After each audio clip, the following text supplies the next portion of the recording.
मराठा समाज एकत्र येऊ नये यासाठी षडयंत्र केलं जातंय आणि यावेळी बोलताना त्यांनी देवेंद्र फडणवीसांवर गंभीर स्वरूपाचे आरोप केलेले आहेत। मराठा समाज बांधव आता एकवटलेले आहेत। जरांगे पाटलांना समजावण्याचा प्रयत्न केला जातोय, मात्र जरांगे पाटील आपल्या भूमिकेवर ठाम आहेत।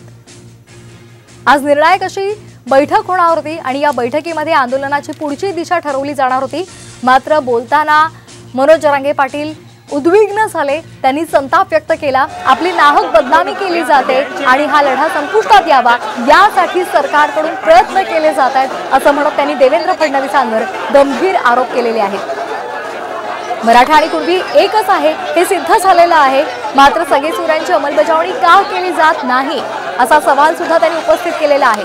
देवेंद्र फडणवीसांमुळेच मुख्यमंत्री एकनाथ शिंदे सगळेसुरांची अंमलबजावणी करत नाही, त्यांच्यामुळेच आम्हाला आरक्षण मिळत नाही असा आरोप सुद्धा देवेंद्र फडणवीसांवर मनोज जरांगे पाटलांनी केला होता। समाजावर माझी निष्ठा आहे आणि समाजच माझा देव आहे असं सुद्धा मनोज जरांगे पाटलांनी म्हटलं होतं। मी कुठल्याही पक्षाचा नाही, मी फक्त समाजाचा आहे असं सुद्धा त्यांनी म्हटलेलं आहे। मनोज जरांगे पाटील आता निघालेले आहेत। मोठ्या संख्येने इथं मराठा समाजाचे बांधव एकवटलेले आहेत।